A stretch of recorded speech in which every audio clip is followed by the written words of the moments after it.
임오군란 볼게요. 1882년 임오년에 99인들이 일으킨 난이에요. 그래서 임오년에 군인들이 일으킨 난이다. 연도암기부터 보면 임오를 우리 이모라고 생각할게요. 음식점에서 일하시는 분 이모라고 우리 보통 부르잖아요.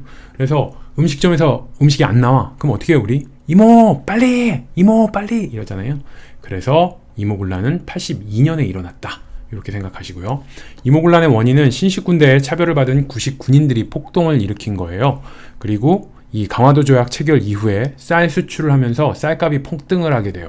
그러니까 조선에 있는 쌀이 일본으로 나가면은 조선에는 쌀이 부족하니까 쌀값이 올라가겠죠. 그리고 개화와 보수 간의 갈등이 있어서 이 99인들이 개화로 인해서 손해를 보잖아요. 신식군인들만 우대해 주니까. 그래서 99인들이 난을 일으킨 거죠. 그래서 개화와 보수의 갈등이 있고 대원군과 민씨 세력의 대립도 있습니다. 임오군란의 발단은 도봉소 사건이었어요. 이 99인들이 받은 봉급 쌀로 받겠죠. 쌀에 돌과 겨가 섞여 있고 정량에도 미달하는 거에 뿔난 거예요. 그래서 난을 일으키게 됩니다. 도봉소 사건 하면 이건 임오군란, 이렇게 임오군란과 관련이 있는 거다 이렇게 생각하시면 되고, 도봉소에서 봉소가 봉이 봉급이라는 얘기고 소가 장소의 소예요. 그래서 봉급 주는 곳 이렇게 생각을 하시면 되고요. 봉급이 바로 뭐예요? 쌀로 주는 거예요. 그래서 봉급인 쌀을 지급하는 곳이다. 봉소가. 그래서 이 봉급 때문에 난이 일어난 거죠. 그래서 이 봉급, 쌀에 돌과 겨가 있고 양도 모자르고 하니까 군인들이 난을 일으킨 게 도봉소 사건이다 이렇게 생각하시고, 경과는 일본 공사관을 습격을 합니다. 일본이 개화를 밀어붙이잖아요. 조선의 어떤 개화를 계속 후원하고 그러니까 99인들이 뿔나서 일본 공사관 습격을 하고요. 궁궐을 침입해서 민씨 정권 인사를 죽입니다. 민씨 정권도 개화 정책을 시행하죠. 1880년부터 고종이 개화 정책을 시행했으니까요. 그래서 이 민씨 정권 인사 중에 누가 죽냐? 민겸호가 죽습니다. 여기서는 민겸호의 민겸호강 해서 민겸호가 호강을 했다. 뭘 가지고? 군인 월급인 쌀을 착복해서 호강을 했어. 그러니까 99인들이 죽이는 거죠. 제가 민겸호, 민영익, 민영환 3명 구분하라고 말씀드렸죠. 그리고 민씨 세력이 축출되고 대원군이 집권을 하게 돼요. 99인이 찾아갈 곳은 아무래도 쇄국정책을 시행한 대원군밖에 없겠죠. 그리고 이 별기군과 이영을 5군형으로, 통리기무하문을 3군부로 개편을 합니다. 원래 개화정책을 시행하면서 5군형을 2형으로 줄이고 대신에 신식군대인 별기군을 설치를 했고, 개화를 시행하는 중심기구로 통리기무하문을 뒀었는데 이거를 다시 없애고 복고적 개편이라고 그러죠. 과거로 다시 돌아간 거예요. 임오군란을 겪으면서. 하지만 청이 개입을 하면서 임오군란은 금방 진압이 되죠. 청군에 의해서 대원군은 청으로 압송을 하게 됩니다. 이 임오군란을 청이 진압을 하니까 일본은 뭘 걱정하겠어요? 조선이 다시 청의 속방이 되는 거 아니야? 이걸 걱정해서 일본은 조선의 중립화론을 제기합니다.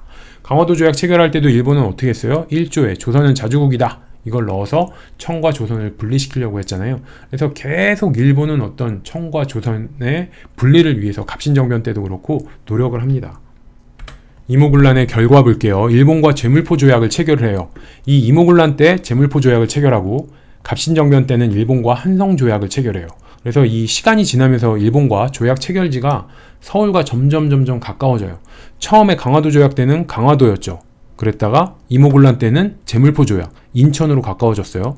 그 다음에 갑신정변 때는 한성 조약, 한성이면 서울이죠. 그래서 서울로 들어왔죠. 그래서 조약 체결하면서 점점 강화도에서 인천에서 서울로 점점 서울과 가까워지더라. 임오군란으로 일본과 조약을 체결하면서 이 박영효가 일본에 사과하러 가요. 그때 태극기를 처음 사용을 합니다. 박영효는 어떻게 말씀드렸죠? 영효, 젊은 효부라고 말씀드렸어요. 그래서 젊은 효부, 그러니까 효도하는 며느리, 남자 며느리란 얘기예요. 그럼 왜 효도를 했을까요? 처가가 왕실이기 때문에 효도를 한 거예요. 왕의 사위였어요, 박영효가. 그래서 젊은 효부, 젊은 효도하는 며느리였구나. 왜?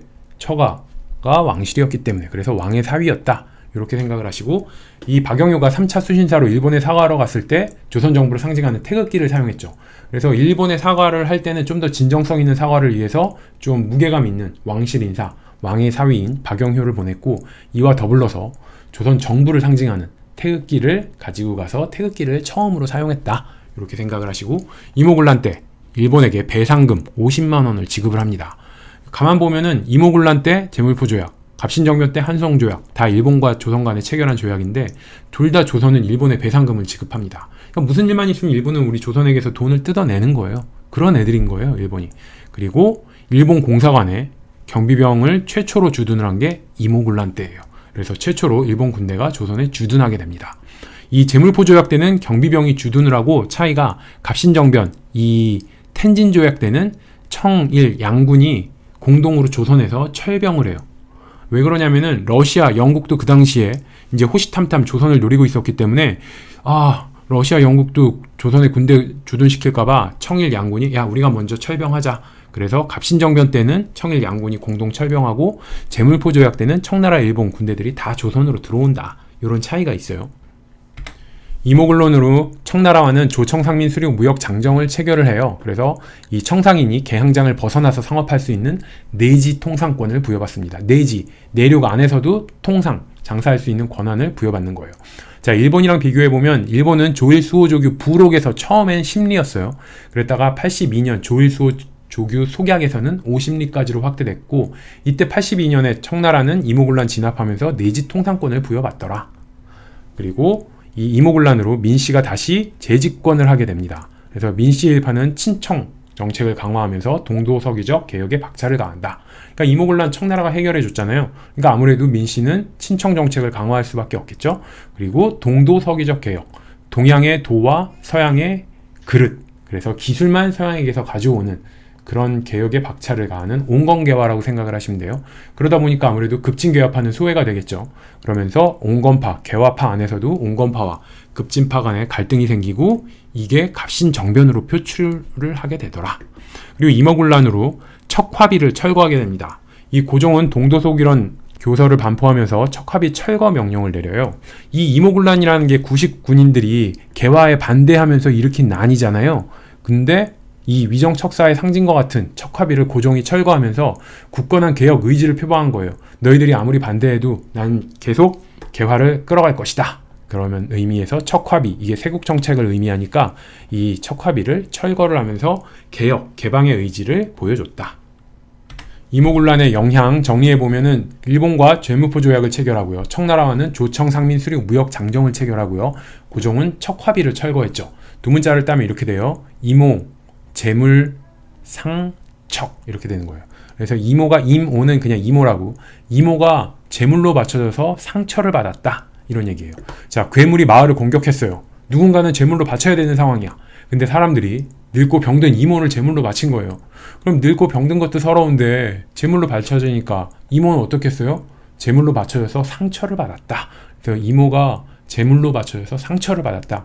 재물에서 제물포조약, 상에서 조청 상민수륙 무역장정, 척에서 척합이 철거 이렇게 외우시면 됩니다. 그리고 이모군란의 영향으로 청의 간섭이 강화되죠. 그러면서 위안스카이의 군대가 주둔을 하게 됩니다. 청일 양군이 이모군란 이후로 조선에 군대를 주둔시킨다고 그랬죠. 그리고 이 외국인 고문을 청나라가 임명을 하는데 마젠창과 멜렌도르프예요. 마젠창은 내무하문, 우리나라 내무를 담당하는 거고, 멜렌도르프는 외교 고문, 외교를 담당하는 이런 고문들을 이제 둡니다. 자, 마젠창은 창에서 창고를 생각하시면 창고, 나라 곳간 이렇게 생각하셔서 나라 살림하는 내무하문 담당이다. 마젠창은. 그리고 멜렌도르프는 좀 서양인이잖아요, 이름이. 서양인. 그러니까 아무래도 외교에 능한 느낌이 딱 오죠. 그래서 외교 고문이었다. 비교를 해보면 이 제1차 한일협약, 일본과 협약을 맺었을 때 이때가 고문 정치를 시행을 해요. 이때도 고문이 우리나라에 들어와요. 그러니까 이모군란 이후 고문이 우리나라 들어오고, 한일 제1차 한일협약 때 고문 정치를 시행하면서 또 고문들이 와요. 외교 고문에는 스티븐스, 재정 고문에는 메가타예요. 두 개 막 고문 이름 여러 명 나오면 헷갈릴 수가 있기 때문에 요거를 두 문자로 따면 이렇게 되는 거예요. 임마, 뭘, 메스 이렇게 되는 거예요. 그래서 스토리는 수술실에서 간호사가 멍 때리고 있어. 그러니까 의사가 뭔가 메스를 달라는 눈빛으로 간호사를 쳐다봤어요. 근데 간호사가 이런 거죠. 의사한테, 야 임마 뭐 메스? 메스 달란 말이야? 임마 뭘? 메스? 메스 달란 말이야? 이렇게 해서 임마 뭘, 임에서 이모군란 때, 마젠창, 멜에서 멜렌도르프, 이게 이모군란 때 고문이고, 메스는 메가타와 스티븐스예요. 이거는 고문 정치를 시행한 한일 협약 때 고문이다. 그래서 이모군란 때 고문, 한일 협약 때 고문, 두 문자로 임마 뭐 메스 이렇게 해서 외우시면 됩니다.